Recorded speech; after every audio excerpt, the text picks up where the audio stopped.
Hey, I'm Emily Parker. Life used to be pretty sweet. Mom, Dad, my little brother Jason, and me, the picture-perfect family.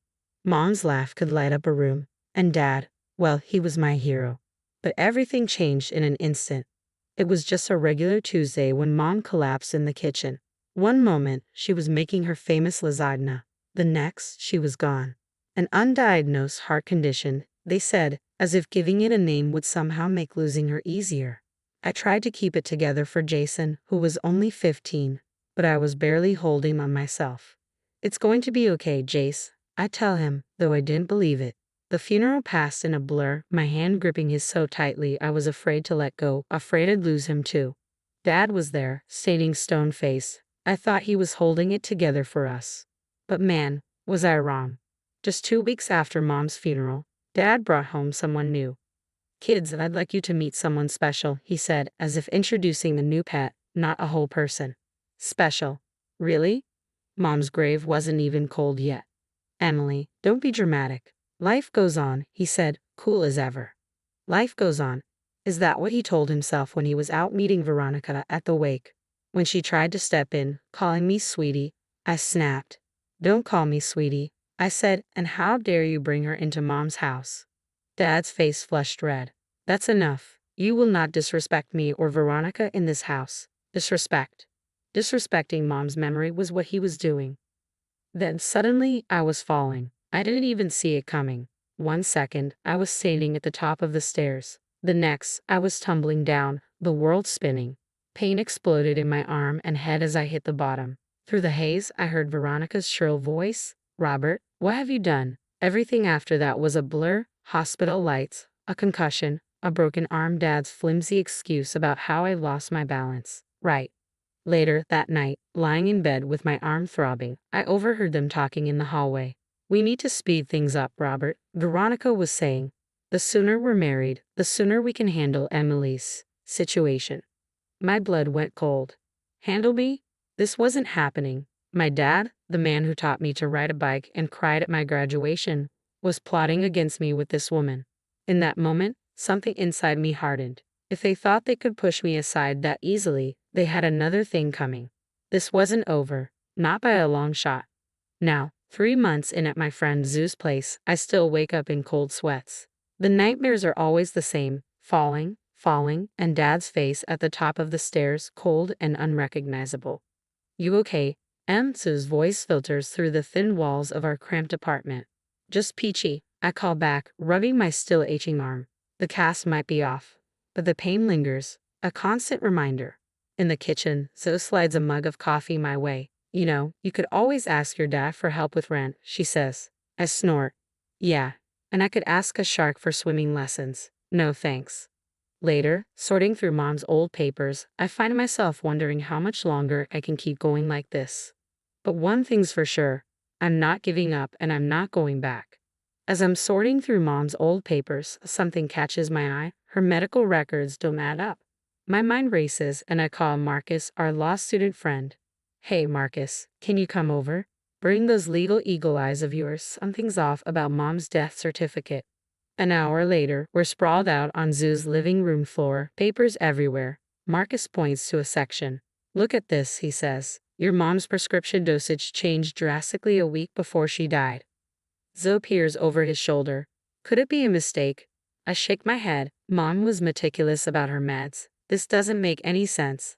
We keep digging, poring over bank statements and old emails. The more we pull, the more the threads start unraveling. Oh my God, Zoe whispers, staring at her laptop. You need to see this. She turns the screen to show me an old company newsletter. There's Dad, his arm around a familiar blonde. The caption reads, Robert Parker and his secretary Veronica Mills celebrate another record quarter. My stomach twists. They knew each other before Mom died. Marcus frowns, holding up another document. Emily, these bank transfers, they're not normal.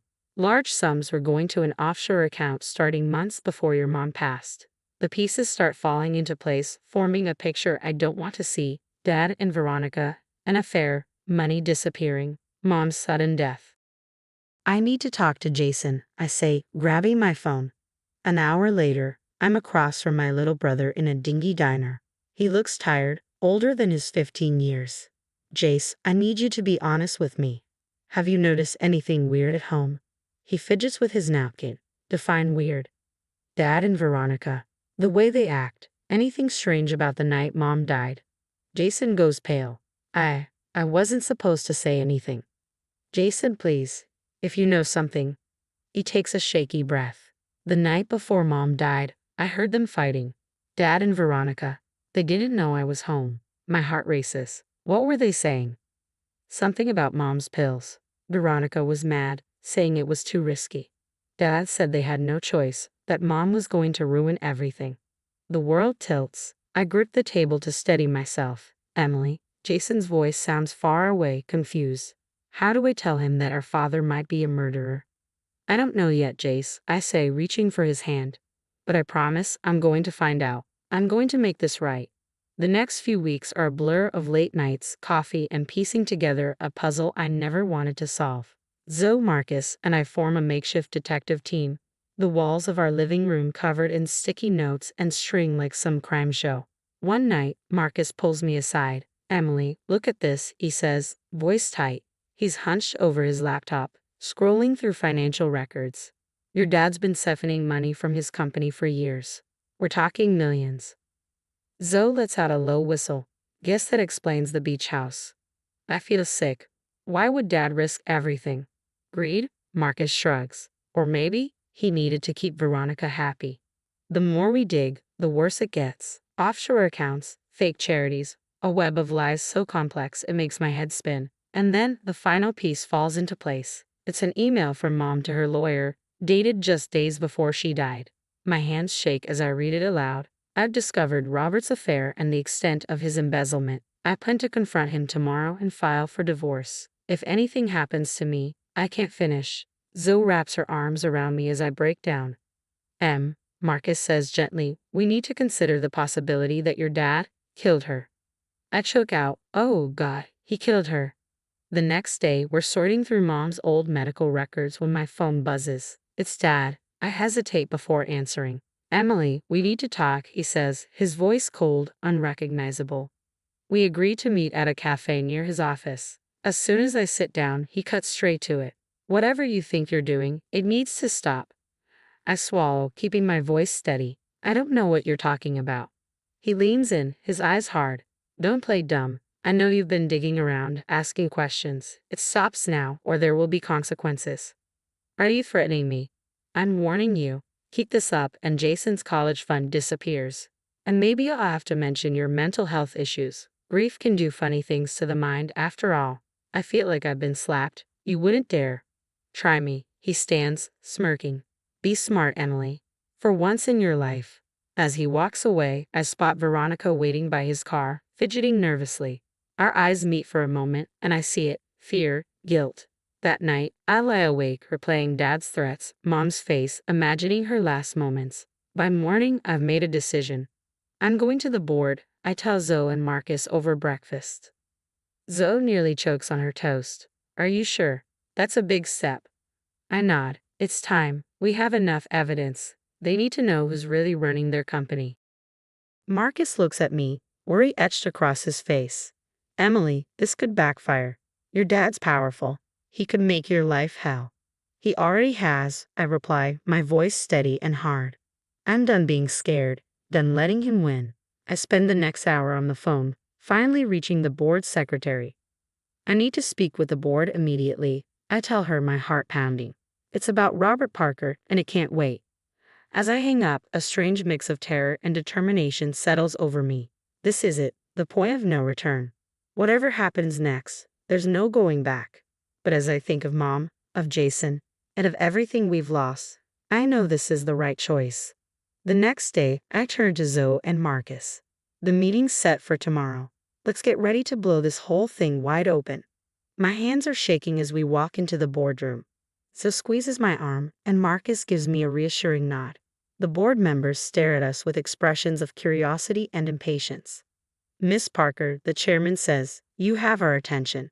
What is this about? Take a deep breath and begin, laying everything out.